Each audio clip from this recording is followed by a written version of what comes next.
lá, irmãos, eu convido você a abrir sua Bíblia em 2 Timóteo, capítulo 4, versos de 1 a 5.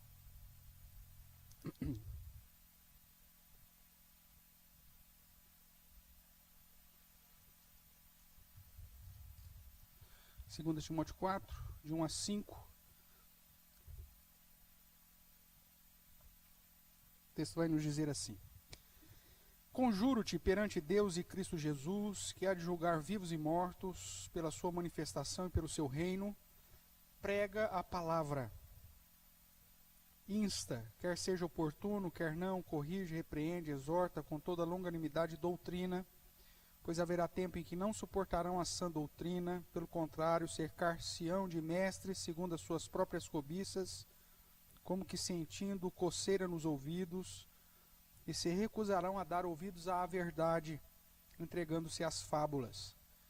Tu, porém, sê sóbrio em todas as coisas, suporta as aflições, faz o trabalho de um evangelista, cumpre cabalmente o teu ministério. Essas palavras aqui do último capítulo, né, da 2 Timóteo, Paulo vai reforçar a ideia de para Timóteo estar atento às suas funções, ao seu trabalho, a guardar o depósito, né? Uma vez que você recebeu esse ministério, então vai até o fim, Timóteo. E o foco aqui é a pregação da sã doutrina, e então ele traz o imperativo: prega a palavra. Essa expressão, prega a palavra, traz com bagagem toda essa ideia da sã doutrina, do ensino, e de tudo aquilo que produz de fato mudança e transformação. Qual que é o grande problema hoje na prática de pregação, né, das pessoas, das igrejas? É que não se prega a palavra. Como nós temos mencionado, né, se prega alegorias, conta-se história, trata de princípios coaching, né, de motivacionais, e aí a pessoa pega uma ideia, pega um ensinamento que às vezes nem cristão é, e depois que ela tem esse ensino, ela fala assim: eu preciso procurar um texto agora para casar. Então faz o inverso.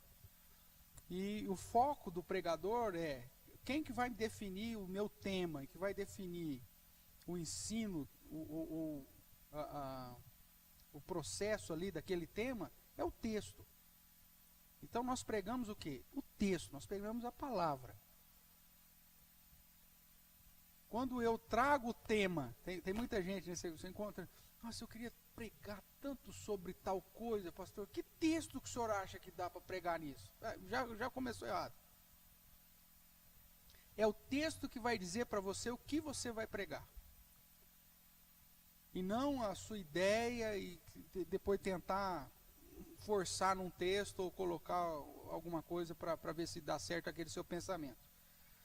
Então, hoje, aqueles que seguem esse padrão de fidelidade às Escrituras, ele não tem tanto problema. Agora, imagine você, dentro do exercício pastoral, ter que pensar um sermão após sermão, domingo após domingo. Se o seu sermão está baseado naquilo que você quer e não naquilo que a Bíblia ensina. Isso é um terror para o cara. Aí por isso que ele faz o seguinte: ele lê um versículo, fecha a Bíblia e vai embora. E às vezes inventa lá um trem que não tem nada a ver. Aquele que prega a palavra, que é fiel ao texto, o que acontece? O texto é que vai determinar o tema e os pontos sobre esse tema. Então ele não tem que ter aquela preocupação semanal, e domingo que vem, o que eu vou pregar? Não, ele só define o texto que ele vai pregar, e ele vai estudar o texto, e o texto vai dizer para ele o que vai pregar, o que não vai pregar. Os pontos que vão apresentar e os pontos que não vão. É lógico que aí tem toda uma experiência, todo um mecanismo para você deixar os pontos mais didáticos, mais agradáveis, talvez, na hora da pessoa decorar, né? Mas vai mudar sinônimos, porque o tema vai ser sempre aquele, e os pontos vão caminhar naquele sentido. Então a nossa tarefa é essa: pregar a palavra. Ai, pastor, mas eu ouvi uma história de um provérbio chinês, é tão bonito. Aí eu li lá um ensinamento de Gandhi. Nossa, ia ficar muito bom na igreja. Eu só preciso arranjar um texto agora para... Não faça isso nunca. Não faça isso nunca. Né? Tem gente que gosta de trazer citações, tal, acaba trazendo citações de ateístas. Porque pega lá a citação, citações sobre, vai lá na internet, lá no Pai dos Burros, citação sobre esperança. Aí pega lá uma frase do CX. Aí ele pega e traz aquilo. Tudo lindo. Aí depois que vai descobrir que é do Chico Xavier. Depois que ele pregou, ele descobre que o CX que estava lá embaixo era Chico Xavier. Entendeu? Não faça isso. Prega a palavra. É a Bíblia que vai te conduzir, aquilo que você vai pregar, e a divisão ela mesma vai te dar. É isso que Paulo reforça com Timóteo, no sentido de dar a ele essa ideia da fidelidade escriturística, né? Deixa eu ver aqui como que nós estamos.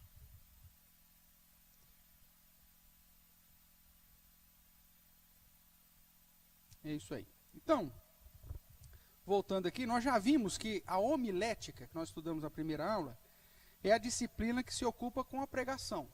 Tornar todo o processo de estudo que você fez pela hermenêutica e pela exegese em algo a ser transmitido pela homilia. Então nós podemos dizer que a tarefa da homilética é muito relevante, pois a pregação expressa de modo claro a vontade de Deus, que é a principal função da igreja. Então a pregação é essa realidade, essa necessidade aí, né, inclusive para a edificação da igreja e de nós mesmos. Nós falamos também que antes de chegarmos no sermão propriamente, precisamos trilhar um grande caminho de oração, de comunhão com Deus, de estudo. Mas aí a questão que vem é, o que fazer tendo em mãos o resultado do nosso estudo e da nossa pesquisa histórica gramatical? Depois que eu já vi o contexto, já estudei o texto, vi o contexto histórico, vi lá em que posição está na cronologia, né, bíblica, o gênero literário daquela passagem, o autor, do que está falando, estudei o tema, peguei palavras-chave, pesquisei uma por uma. Depois que eu fiz tudo esse estudo sobre o texto, e agora? Como que eu transformo isso em sermão? Né? Então nós vamos começar hoje, não vai terminar hoje, nós temos mais uma aula ainda de prática de pregação, mas te apresentando alguns métodos para fazer um sermão. Inclusive para a semana que vem você já tem que trazer é isso? Acho que na nossa tarefinha lá. Acho que é, né? Então é desses três que nós vamos estudar hoje. Então vamos lá. Nós precisamos transformar então todo o nosso estudo em um sermão. Portanto, agora faz-se necessário relembrar os tipos de sermões que temos, para você então identificar como que vai ser o seu. Então, quais são os 3 tipos de sermão que a gente geralmente estuda? Vamos lá, o primeiro, sermão temático, ou sermão de tópico. Como o próprio nome já diz, está focado num tema. Depois nós vamos definir cada um aqui. Segundo tipo de sermão, o sermão textual, que vai tratar do texto propriamente, das particularidades de um texto. Tem muita gente que confunde o sermão textual do sermão expositivo, nós vamos tentar fazer a diferenciação dos dois. E o terceiro, que é o sermão expositivo, que é o que geralmente se usa mais dentro de um contexto de igreja presbiteriana. Tá bom? Então, esses 3 tipos. Vamos a cada um deles. Sermão temático. O que é? É aquele em que as argumentações derivam de um tema específico. Geralmente requer a utilização de vários textos bíblicos para referendar a argumentação. Dentro desse tipo de sermão temos várias classificações. Então, sermão temático é o tipo, só que tem vários tipos de sermões temáticos. Quais tipos são? Primeiro, sermão doutrinário. Vamos aqui imaginar a seguinte situação. Pastor, eu quero pregar domingo que vem sobre a graça de Deus. A doutrina da graça de Deus. Tudo bem.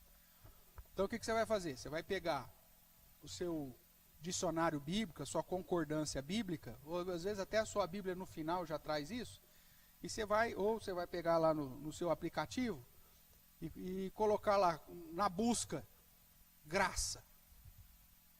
E pesquisa na Bíblia inteira. Vai lá, 300 textos lá de graça, que fala sobre a graça. E aí você vai ler cada um desses textos e ver se ele está falando daquele enfoque que você quer dar, que é a graça. Né? A graça salvadora. Vamos imaginar que é o tema. Então eu vou pegar textos que tratam disso. Né? Somos salvos pela graça, mediante a fé. Tal.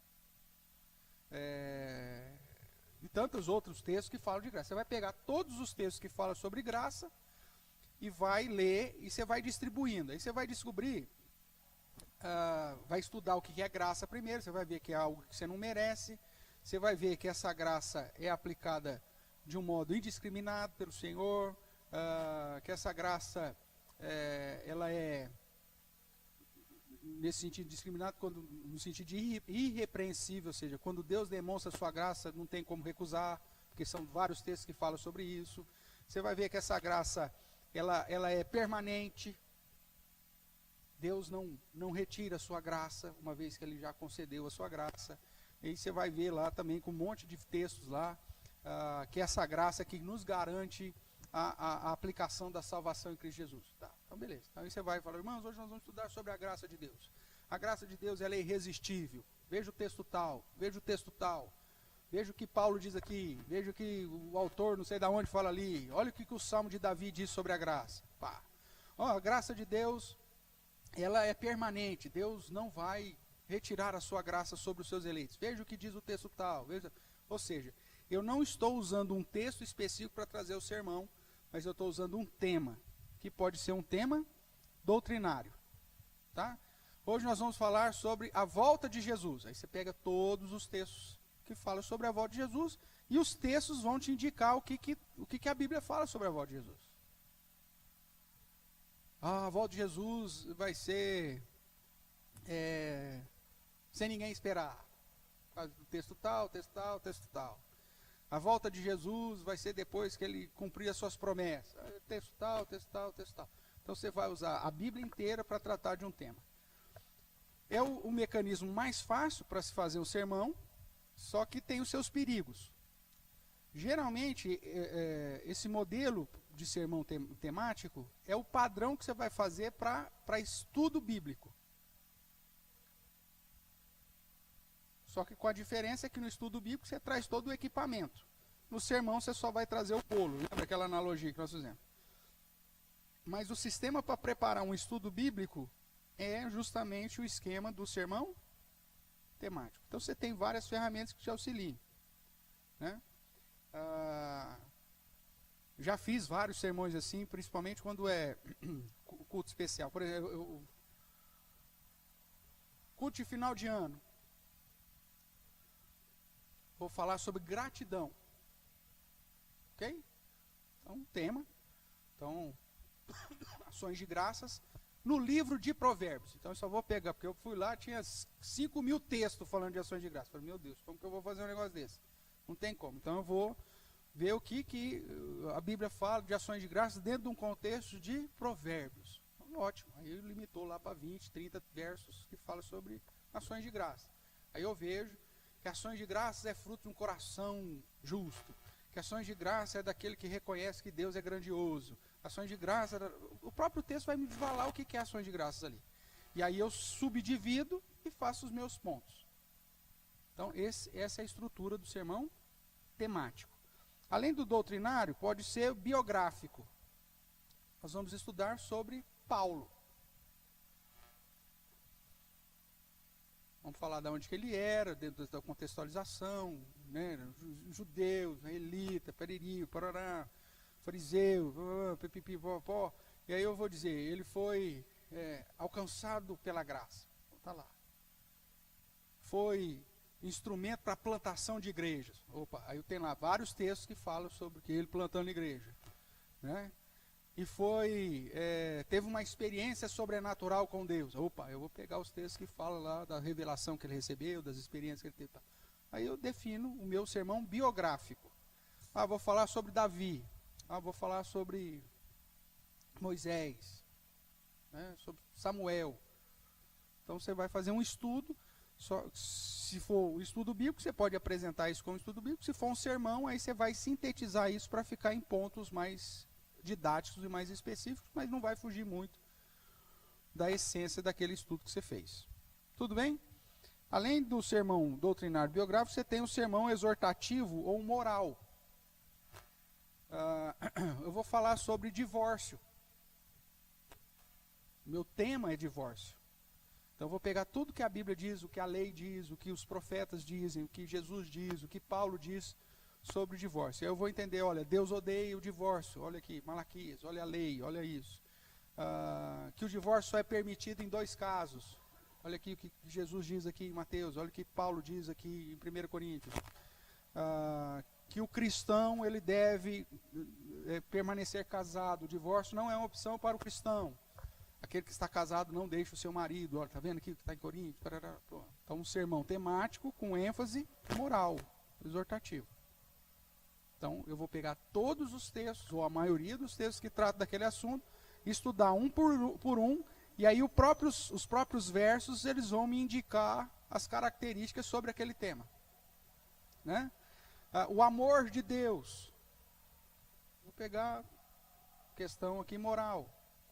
Tá? Ou o sermão ocasional, que é de datas comemorativas, festivas, casamento, velório. Eu vou tratar sobre a morte.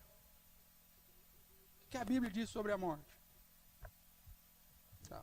A morte nos iguala, a morte chega de supetão, a morte... Você vai dar lá e vai pegar textos, os textos que vão dizer o que a morte é na visão da Bíblia. Deus tem prazer na morte do justo. Vai pegar lá. Então, o tema. Então, você escolhe um tema, seja ele doutrinário, biográfico, moral ou ocasional. E aí você pesquisa tudo que a Bíblia diz. Pastor, eu posso fazer isso só num livro específico? Pode fazer isso só num livro. Né? Nós vamos estudar, eu vou fazer um sermão sobre a graça de Deus nos escritos de Paulo. Tudo bem. Ou vamos tratar sobre as questões administrativas em Salomão, ou em Eclesiastes. Princípios de liderança de Neemias. Já fiz isso, muito gostoso. Né? Tem até um livro lá para publicar sobre liderança, baseado só em Neemias. Todo Fordismo, Taylorismo, Just in Time, você vê tudo em Neemias. O cara que inventou tudo isso é Neemias. Está lá.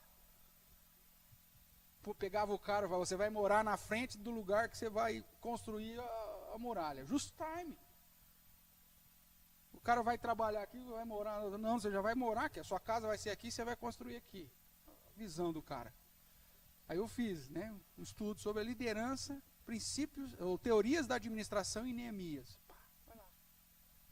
Eu dei uma palestra na época da faculdade de administração, dei uma palestra usando a Bíblia. Os caras vocês ficam aí com Taylor, com Ford, meu amigo. Nós temos Neemias. Que legal. Precisa, tá lá parado, ainda tem que finalizar algumas coisas. Então veja, sermão temático. É gostoso. Isso aqui para aula de escola dominical é joia. Né? Isso aqui eu uso muito, porque eu não sigo revista. Né? Então, você acaba usando bastante desse método para a confecção de aulas de escola dominical, encontro de casais. É tudo basicamente sermão temático. Alguma dúvida sobre sermão temático, irmãos? Porque é esse que é a próxima tarefinha de vocês, é isso aqui.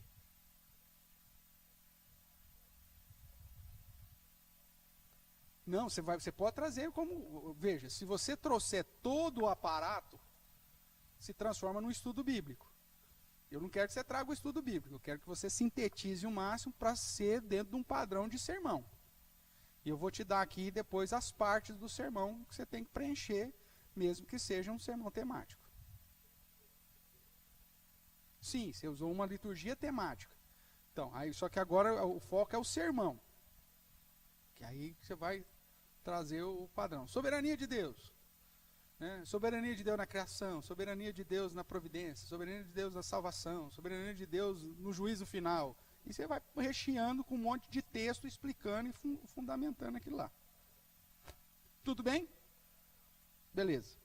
Segundo tipo de sermão é o sermão textual. Eu particularmente diferencio de alguns colegas, né, que acaba misturando muito o sermão textual com o sermão expositivo.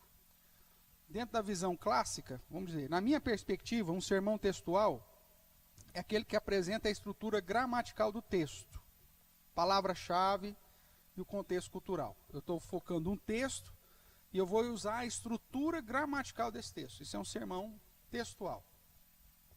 Palavra-chave, tal, tal. Vamos ver se eu consigo lembrar de um.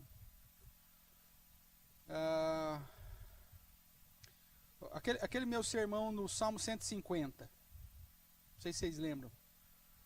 Né? Aleluia. Louvai o Senhor debaixo do firmamento. Tal. Não vou lembrar do texto exato aqui. Louvai com harpa, adufo, dança, com instrumento de cordas, símbolo retumbante, símbolo não sei o que, tarará, tá. Lembra?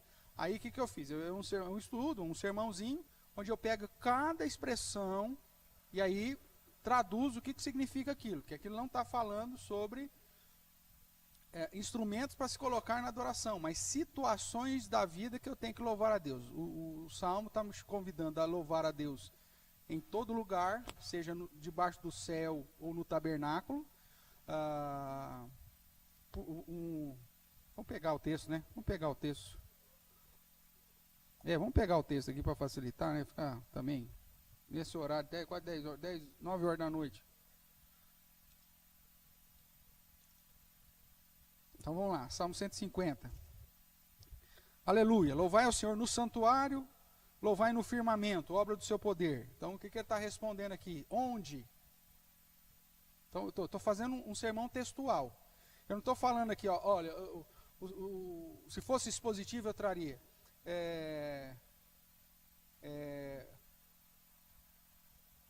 O dever de louvar a Deus em todo lugar, pelas suas grandezas e em todas as situações. Pronto, seria um sermão expositivo. Agora um sermão textual, o que eu vou dizer? Aleluia, irmãos, o que significa aleluia? Significa louvar ao Senhor ou louvemos ao Senhor.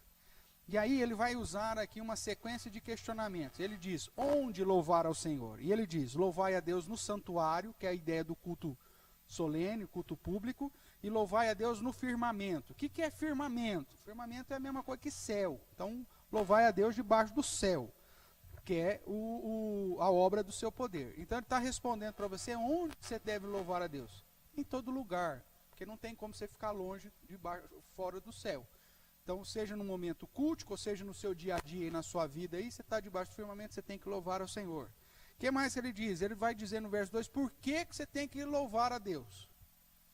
Ele vai dizer, louvai a Deus, é um imperativo, né? Então, os motivos por que você tem que louvar é pelos seus poderosos feitos, porque Deus é poderoso, e você vai louvar porque, consoante a sua muita grandeza, porque Deus é poderoso e porque Deus é grande. E o que significa o poder de Deus? Ele é o El Shaddai, ele é o Todo-Poderoso. Esse Todo-Poderoso implica soberania total, implica em satisfazer a sua vontade e cumprir com os seus desejos, independente de tudo, qualquer coisa. Eu vou esmiuçar essa expressão e posso até usar o termo. Olha, esse termo no hebraico é tal coisa, tarará, né? E conforme a sua grandeza. O que é a grandeza? No sentido de imensidão, mas no sentido de eternidade, no sentido de poder, no sentido de misericórdia, no sentido de graça. Ele é grande em todas as coisas, inclusive na ira, piriri, bororó. Estou esmiuçando cada termo. Aí depois, e aí, a partir do verso 3, ele não está respondendo como você deve louvar ao Senhor. Ele não está dizendo que você tem que louvar a Deus com som de trombeta, ou com saltério, com harpa, com adufes e danças, como se fosse um modo de louvar a Deus. Mas dentro da construção do hebraico, o que ele está respondendo aqui é quando você deve louvar a Deus. E essas situações apontam para situações distintas. A trombeta é um instrumento para chamar a atenção, para preparar para a guerra. Da mesma forma que eles tocaram a trombeta lá lá em Jericó, né? Então a trombeta está te indicando que quando você vai louvar a Deus? Em situações de luta, em situações de conflito, você vai louvar a Deus. Ou em situações de harpa. A harpa se usa para chamar o guerreiro para a guerra? Não. A harpa se usa para trazer alento, calma, é um momento de paz. Então ele está dizendo que você vai louvar a Deus, seja no momento de guerra ou seja no momento de paz. E não como. Se fosse aqui como, então nós teríamos que ter uma harpa na igreja, e Deus não seria louvado se não houvesse harpa, ou se não houvesse trombeta. Seria algo necessário, mas não é isso que ele está falando. Veja, eu estou pegando termo por termo. Aí eu explico que a trombeta só é usada Então, isso é um exemplo de sermão textual. Aí depois, com adufes e danças, situação de alegria, com instrumento de cordas e flautas, era usado nos velórios. Então você tem o contraste da adufa e dança, com momentos de alegria, e o contraste de instrumentos solenes para velório, para funeral. Ou seja, você vai adorar a Deus quando? No momento de festa, no momento de tristeza. Não é que você tem que ter adufes e dança aqui, não é que você tem que ter instrumento de corda, porque senão, imagine, se isso aqui fosse algo determinando os instrumentos para se colocar no culto, então nós temos que ter um harpista aqui. Alguém vai ter que aprender a harpa, senão o culto de Deus não vai ser segundo o padrão de Deus. Veja, aí quer dizer, você quebra o absurdo para o cara e começa a mostrar. Símbolos sonoros que chamam a atenção, os símbolos retumbantes que atentava para celebrações. O que ele está chamando a sua atenção é que seja numa situação de atenção ou numa situação de celebração, qual o sino que bate, em todas essas situações você vai louvar ao Senhor. E ele termina o salmo dizendo quem deve louvar ao Senhor. E aí é dito, todo ser que respira, louve ao Senhor. E ele fecha. Então veja, peguei expressão por expressões, o contexto do texto, o fato de ser um salmo, né, não ser, é um cântico, então não é um texto imperativo no sentido, se eu fosse interpretar de modo como aqui, eu teria que colocar tudo isso no culto, não é o caso. Então isso é um exemplo de sermão textual.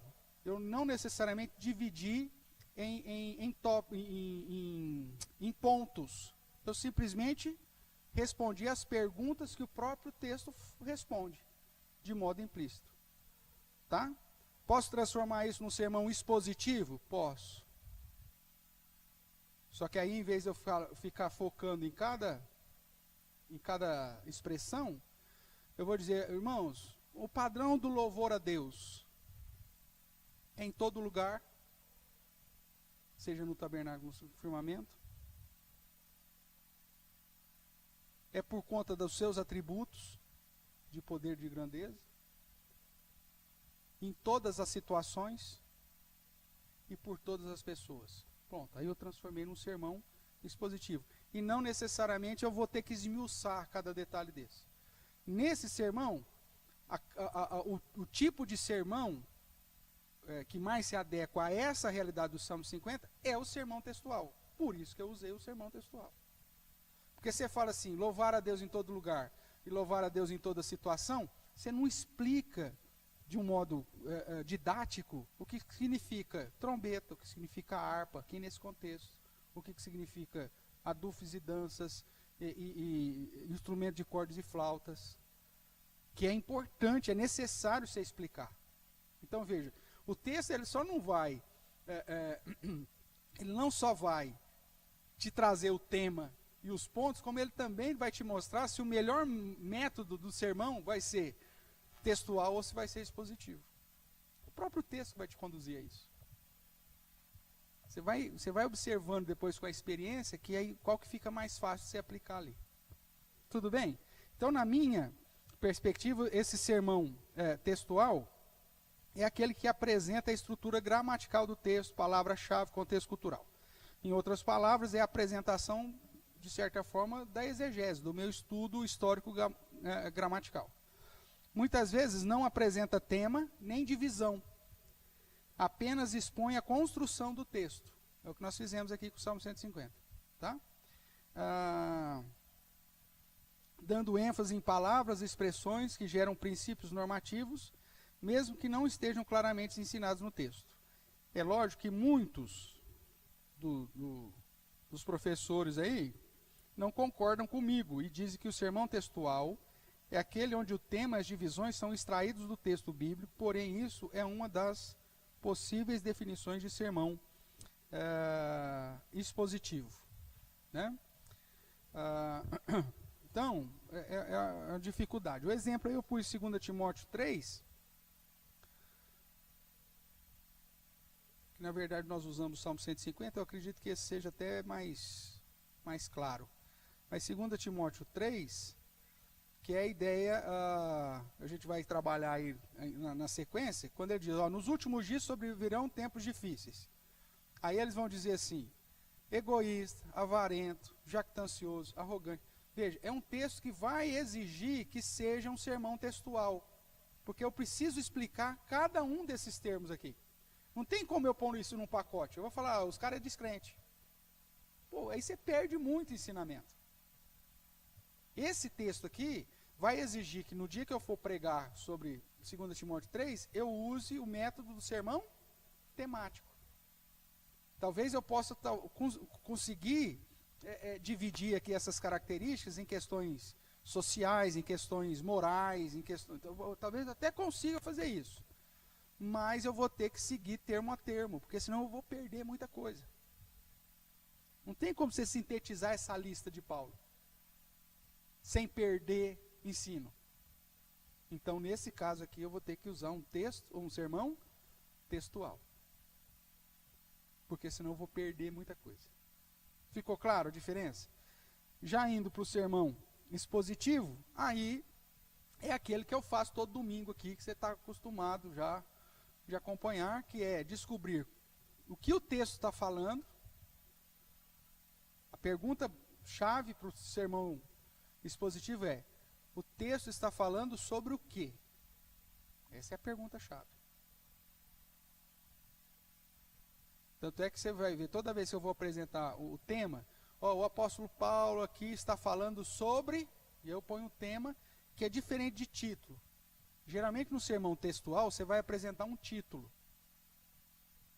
Salmo 150, o louvor a Deus. 2 Timóteo 3, os homens do último dia. Os homens dos últimos dias. É um título. Agora, no sermão expositivo, já é uma lógica. Posturas fundamentais para permanecer fiel. Primeira postura, tal. Segunda postura, tal. Terceira postura, tal. Lembra disso? Que é o que nós fizemos domingo passado, por exemplo. As posturas essenciais para permanecer firme diante da perseguição e fiel diante da luta cristã. Reavives o dom, ou seja, continue servindo ao Senhor. Participa dos meus sofrimentos, ou seja, faça parte do pacote. Né? Mantenha o padrão das sãs palavras, ou seja, fidelidade. Guarda o bom depósito, ou seja, fica firme até o fim, meu amigo. Não desanima no processo, não. Então, veja, o tema e os pontos. Tá? Então, o expositivo geralmente vai fazer essa pergunta. O texto está falando sobre o quê? Na hora que você responder isso, aí você vai fazer a segunda pergunta. O texto muitas vezes vai te indicar isso. O que ele está dizendo, isso aqui é meio confuso de entender, mas o que ele está dizendo sobre o que ele disse? Nós fizemos aquele exercício no Salmo 117, lembra? O texto está falando sobre o dever de todos adorarem a Deus. E o que ele está dizendo? Por que é o dever de todos adorarem a Deus? Porque Deus é misericordioso e Ele é fiel. Lembra? Então, no sermão expositivo, quando você chega no tema, os pontos têm que combinar com o tema. A primeira pergunta, o texto está falando sobre o quê? Segunda, e o que ele está dizendo sobre o que ele fala? Acho que esse na apostila tem aí um exercício que eu faço. Redijo melhor essas questões.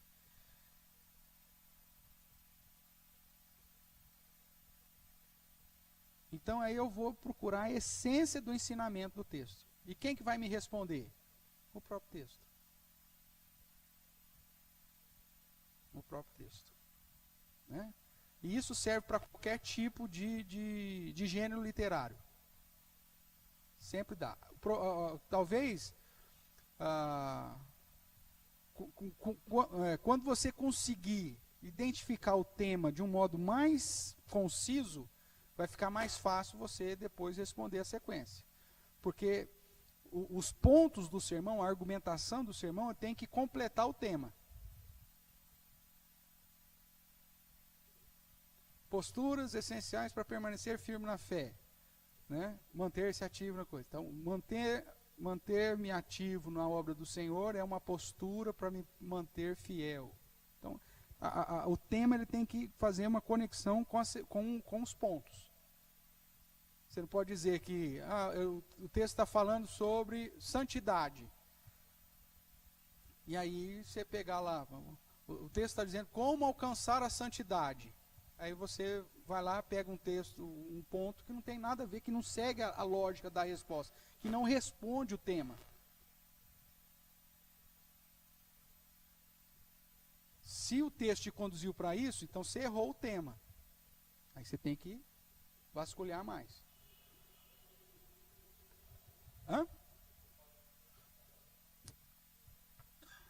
A pessoa não consegue fazer a conexão. Não fica didático. Né? Então, você tem que... tanto é que aí você vai usando sempre o tema. O tema, primeiro ponto. Volta para o tema, segundo ponto. Volta para o tema de novo, terceiro ponto, quarto ponto, quinto ponto. Porque quantos pontos, quem vai te dar isso também é quem? O texto. Vocês já viram que tem sermão meu de 8 pontos. Mano, vamos pregar isso em 3 domingos. Já não fiz isso aqui algumas vezes? Por quê? Porque não sou eu que defino quantos pontos. O texto, a divisão do texto que vai me apresentar quantos pontos são. É só 3 pontos, 3 pontos. Eu tinha que fazer tudo. Não, é o texto que vai... Domingo que vem, no culto da manhã, eu vou pregar um sermão que tem 2 pontos só. O texto tem 2 pontos, por que eu vou inventar um terceiro ponto aqui para ser presbiteriano? Não tem como inventar. 2 pontos é 2 pontos. Roberto.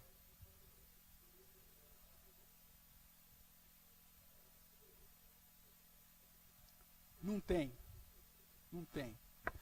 É lógico que, por exemplo, no sermão expositivo, eu vou usar outros textos para confirmar aquele ponto que o texto está falando? Posso usar. Então, isso é, de certa forma, algo que eu pego lá do temático. Mas se eu não encontrei no texto original, no texto que eu estou estudando, a divisão do ponto, eu tenho que pegar de outro lugar, aí ele já deixou de ser sermão expositivo. E se eu fiz isso para um ponto, eu tenho que fazer isso para todos os outros, porque senão aí fica um híbrido, né? Já fica meio fora de simetria. Né? Então, por exemplo, eu estou estudando um texto e ele fala das posturas essenciais para permanecer firme na fé. Eu sei que tem vários outros textos que vão falar disso também. Só que se eu for buscar lá, eu tenho que buscar tudo, então. Aí eu vou usar esse texto como base para fundamentar o meu sermão temático, usando vários dos outros. Tudo bem. Mas aí ele já se caracteriza como um sermão temático. Se eu for ficar expondo só aquele texto base, aí ele passa a ser só expositivo. A tendência de erro é menor quando eu foco de modo expositivo. Por quê? Porque o que você tinha que fazer se fosse sermão temático? Eu tenho que fazer a exegese de todos os textos que eu for usar, para não correr o risco de pegar um texto fora de contexto. E isso acontece muito. Às vezes o cara pega um texto, só porque tem a palavra-chave dele lá, ele pega aquele texto e traz. Mas lá naquele contexto, a palavra-chave dele está ensinando algo contrário, algo diferente. Então, o sermão temático, ele exige que você, todos os textos que você pegar, você vai ter que estudar o contexto dele, a questão histórica dele, a questão gramatical dele. Você vai fazer uma exegese para cada um desses textos. Esse é o ideal. Geralmente as pessoas não fazem isso. Elas simplesmente pesquisam lá sobre a expressão e pega tudo que tem na expressão e tenta jogar dentro do sermão temático. Aí erra. E às vezes erra feio. Porque você tem expressões que num contexto aponta para uma verdade, num outro contexto aponta para outra. Então, a questão da utilização do sermão temático em todos os sermões acaba te conduzindo ao erro. Quando você foca, é a mesma coisa, né? Quando você olha para o todo, e aí depois eu chego para você e falo assim, me dá as características de tudo que você viu. Caramba. Vai faltar, alguma coisa vai passar sem falar. Agora se eu jogo para você, olha para essa cadeira e me fala tudo que você viu nela, não é mais fácil você acertar? É o padrão do sermão. Se eu começo a abrir muito o meu leque, a chance de eu errar vai ser muito maior. Por isso que no sermão temático, que é a base para fazer o estudo bíblico, no estudo bíblico eu trago tudo, porque aí eu tenho como referendar e mostrar que aquele texto que eu estou usando realmente está de acordo com esse texto aqui. Quer ver um exemplo ainda de sermão temático? A confissão de fé. Ela divide por temas e pega todos os textos para definir o que a Bíblia diz sobre cada um daqueles temas. Então, aí quando você pega um texto daquele lá, que está falando daquele tema, você vai aprofundar e vai tirar o ensino expositivo daquele texto. Tudo bem? Então, quanto mais você focar num tipo, mais fácil fica para você. O Salmo 117 foi o exemplo que nós demos, né? O texto está falando sobre o quê? O dever que todos têm de louvar a Deus. E por que deve louvar a Deus? Em que sentido? Porque sua fidelidade, a sua misericórdia. Então você fez a pergunta e depois viu o que estava falando sobre aquele tema. É importante lembrar que o pregador deve se adequar ao texto. Aquilo que o texto ensina. Isso aqui é importantíssimo. Você que vai se adequar ao que o texto ensina. Não é o texto que tem que se adequar ao que você quer falar. Então, o pregador deve se adequar ao que o texto ensina e não o contrário. Quando o estudo do texto nos conduz na confecção do esboço, facilita definir, inclusive, a conclusão, a aplicação e da introdução, que são as últimas partes a serem escritas, respectivamente. Eu quero de introdução. A introdução é a última coisa que você faz. Porque a introdução você vai chamar a atenção daquilo que você vai ensinar. Agora, o que você vai ensinar? Você tem que saber primeiro o que você vai ensinar. Então, você faz o estudo primeiro, vê do que o texto está falando, o que é os pontos que ele está falando, e aí conclui, faz a aplicação, e a partir daí, então, você faz a chamada na introdução. Na hora do sermão, a introdução é a última coisa que você faz. Porque às vezes você chega e você lê um texto, antes de estudá-lo, você acha, esse texto está falando de tal coisa. Aí você faz uma introdução bonitinha sobre tal tema. Aí na hora que você vai estudar, não é nada daquilo. Aí a sua introdução fica fora do corpo do negócio. Então, a introdução é a última coisa que você faz. Tá bom? Então, eu defini, vamos lá, o Salmo 117. O dever de todos os povos adorar o Senhor. Os motivos, né? Nós definimos assim, né? O texto está falando sobre o quê? Os motivos porque todos os povos devem adorar a Deus. Esse é o tema. Grandão desse jeito? É. Porque no sermão expositivo você vai trazer o tema, você não vai trazer título. No sermão temático você pode trazer um título. Né? Motivos da adoração. Você pode colocar lá.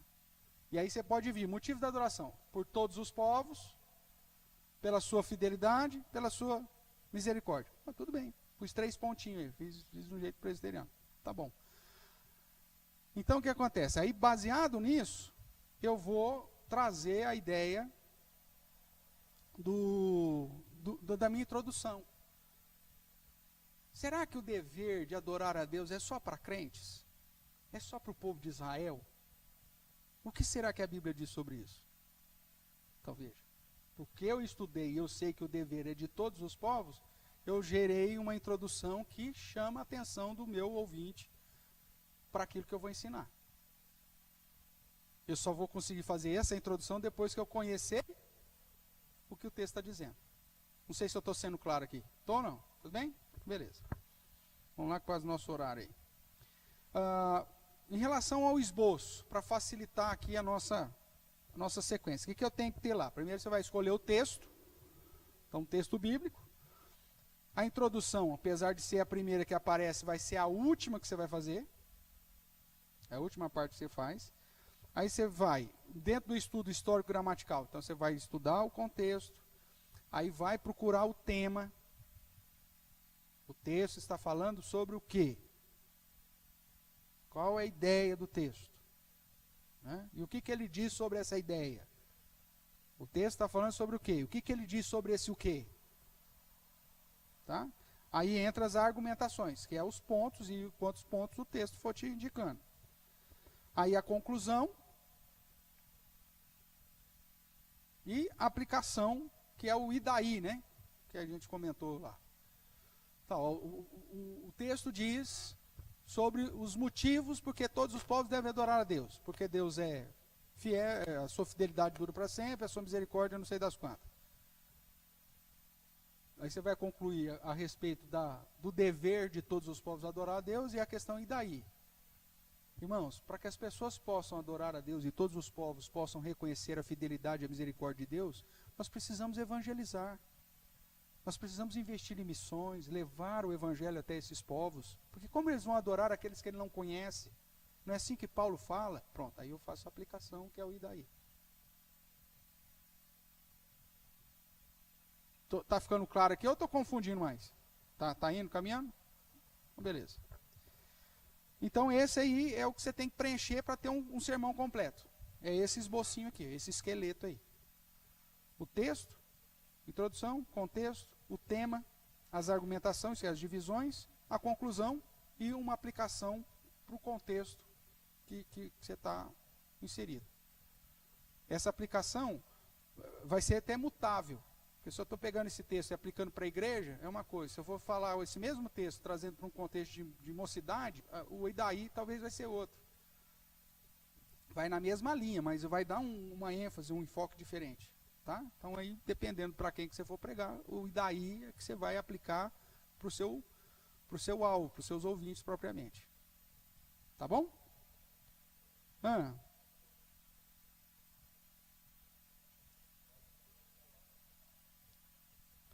Sim, como que eu monto a liturgia?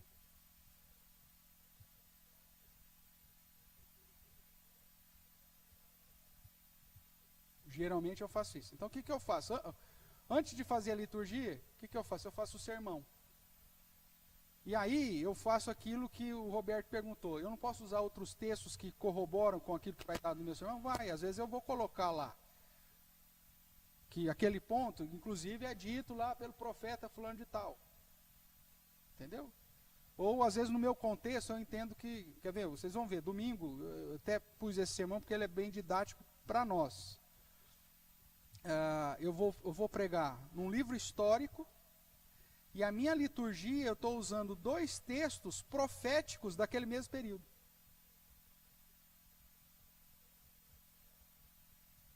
Isso, e às vezes reforço na mensagem, para a pessoa falar, três autores diferentes falou a mesma coisa. Entendeu? Então eu não faço a liturgia depois do sermão. A minha liturgia, como a introdução é a última coisa do sermão, a liturgia é a última coisa depois que o sermão está pronto. Porque aí eu conduzo as pessoas, inclusive os hinos, nem sempre é possível, né? Você não consegue muitas vezes casar toda vez. Mas sempre que é possível eu tento fazer essa harmonia, porque eu já conduzo desde o primeiro momento do culto essa preparação. Quando a pessoa ouve, já não é um assunto tão distante para ela. Né? Ela, não, que o texto também falou disso, verdade. Ou o cântico falou sobre isso também. Tal. Então, quer dizer, você consegue com que a pessoa assimile mais o ensinamento. Né? E nesses 25 anos de ministério, tem sido assim um método que eu tenho visto que acaba facilitando. Tem pessoas que eu encontro anos depois, pastor, eu lembro, o senhor pregou nesse texto, aí o tema foi, esse, e o senhor falou que o ponto é isso, isso e isso. E nem eu lembrava. Porque eu preciso olhar para a anotação muitas vezes. E o cara, né, às vezes na facilidade, tem um texto de 1 Coríntios, né, quando os fatos que geram divisão na igreja. Carnalidade, imaturidade e competitividade. Está ali, é o texto que Deus aqui. Eu preguei esse negócio, rapaz, não sei quantos anos atrás, lá em Vicente Carvalho. Aí um dia o velhinho lá, pastor, nem eu lembrava direito. Aí depois eu falei, vou ter que decorar esse sermão aqui, porque senão vai ficar feio para mim depois. Mas por quê? Porque ficou fácil e a pessoa olha no texto, ela enxerga. Inclusive, às vezes, o ideal é usar até termos do próprio texto, né? Porque a pessoa, quando lê ali, ela, lembra. E se conseguir fazer essa questão da sonoridade, né? Igual carnalidade, imaturidade, competitividade, o cara fica fácil do cara gravar também. Então são detalhezinhos que aí com a experiência, com a prática, vai pegar. Tá bom?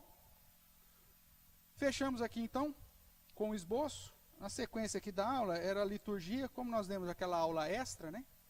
Basicamente é isso que nós falamos, a questão do princípio regulador do culto, que a gente só coloca no culto aquilo que Deus ordena. Se Deus não falou nada, a gente não coloca. Os elementos do culto, né, que a própria Bíblia determina, então, a oração, leitura da palavra, pregação, os sacramentos, ofertório. O nosso princípio de liturgia vai tratar disso, tá? E depois os pontos, né, da liturgia, que nós seguimos aí, Isaías 6. Então, adoração, contrição, louvor, edificação e a consagração. Mas isso aqui nós já trabalhamos naquela aula extra, então não preciso repetir com vocês.